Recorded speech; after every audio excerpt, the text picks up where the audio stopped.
Hello anime fans, কেমন আছো তোমরা? I hope you all are doing well. তবে আজকের ভিডিওতে আমি নারুটো এনিমের একটি ক্যারেক্টার, যাকে সবাই ইউসলেস বলে ডাকে। অবশ্য তোমরা এটার থেকেই বুঝতে পেরেছো যে আমি কার কথা বলছি। টিম 7 এর একজন মেম্বার যার নাম হচ্ছে সাকুরা। সাকুরা হচ্ছে একটি এরকম ক্যারেক্টার যাকে নারুটো সিরিজের মধ্যে অনেক বেশি হেট করা হয়, কিন্তু আমাকে লাগে যে সাকুরাকে এত বেশি হেট করাটাও ঠিক নয়। আর তাই আমি আজকে তোমাদেরকে এটা বোঝানোর চেষ্টা করব যে কেন সাকুরাকে এত বেশি হেট করাটা ঠিক নয়। তবে চলো বিনা আর কোনরকমের দেরি করে ভিডিওটাকে শুরু করা যাক। A few moments later. তবে সবার প্রথমে একটা জিনিস বোঝার ব্যাপারটা যে আমরা সবাই সাকুরাকে এত বেশি হেট করি কেন, কারণটা আসলে কি সাকুরাকে হেট করার।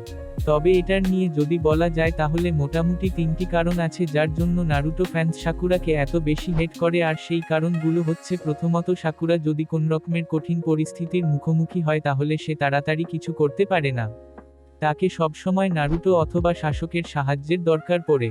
দ্বিতীয়ত, সাকুরা নারুটোর মনোভাবকে বুঝতে পারে না, আর এটার নিয়ে অনেক রকমের উদাহরণ আমরা আগে থেকেই অনেকবার অ্যানিমেটে দেখতে পেয়েছি। যেমন কি একবার সাসকে যখন অনেক বেশি ইনজার্ড ছিল সে সময় নারুতো ছিল যে সুনাডেকে ভিলেজে ফিরিয়ে এনেছিল সাসকেকে ঠিক করার জন্য, কিন্তু সে সময়তেও আমরা দেখতে পাই যে সাকুরা নারুতোকে থ্যাংক ইউ পর্যন্ত বলেনি। আর একবার তো সাকুরা নারুটোর সম্বন্ধে সাসকেকে বলেছিল যে সে তো এজন মনস্টার বটে, সে একটি অনেক খারাপ ছেলে বটে যার জন্য শুধু কেউ না কেউ কোনো না কোনো প্রবলেমে ফেসে যায়, যার মা বাবা পর্যন্ত নেই। এটা শোনার পরে তো সাসকেও সাকুরার ওপর অনেক বেশি রেগে গিয়েছিল। আর তৃতীয় যে কারণটা যেটার জন্য পিপল সাকুরাকে হেট করে সে হচ্ছে যে সাকুরা দেখতে সেরকম অ্যাট্রাকটিভ নয় যেমন নারুতোর বাকি অন্য ফিমেল ক্যারেক্টারগুলো আছে। তবে মোটামুটি এই 3টি কারণ হচ্ছে যার জন্য পিপল সাকুরাকে হেট করে।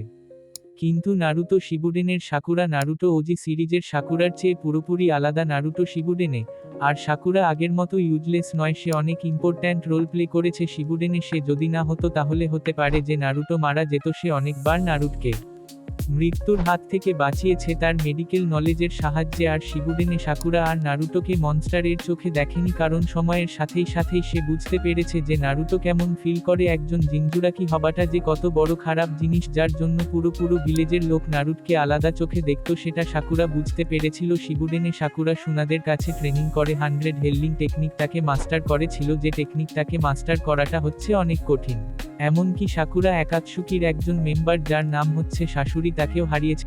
এমনকি নারুটো শিবুডেনের ফাইনাল ফাইট মানে যখন নারুতো আর সাসকে কাগুয়াকে সিল করার চেষ্টা করছিল, তখন যদি সাকুরা কাগুয়ার ওপর থেকে সেই মুকাটি না মারত তাহলে কাগুয়াকে সে সময় সিল করাটা অনেক বেশি কঠিন হয়ে যেত নারুতো ও শাসকের জন্য।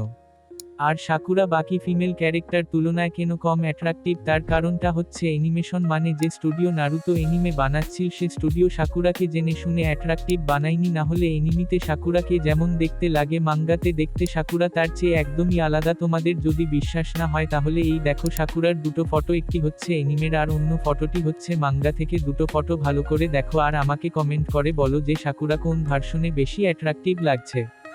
তাহলে যদি বলা যায় তাহলে ওজি সিরিজের থেকে শুরু করে নারুতো শিবুডেন পর্যন্ত সাকুরার চরিত্র এর মধ্যে অনেক পরিবর্তন এসেছে। আর তাই ওজি সিরিজে যদি সাকুরা একটি ইউজলেস ক্যারেক্টার, কিন্তু নারুতো শিবুডেনে সে একদমই ইউজলেস নয়। তবে এনিমে ফ্যান্স বাকি তোমাদেরকে কি লাগে সেটা অবশ্যই আমাকে কমেন্ট করে বলতে পারো। আর যদি ভিডিওটি তোমাদেরকে ভালো লেগেছে তাহলে অবশ্যই আমার এই চ্যানেলটাকে সাবস্ক্রাইব করতে পারো এরকম আরও এনিমে কন্টেন্ট দেখার জন্য।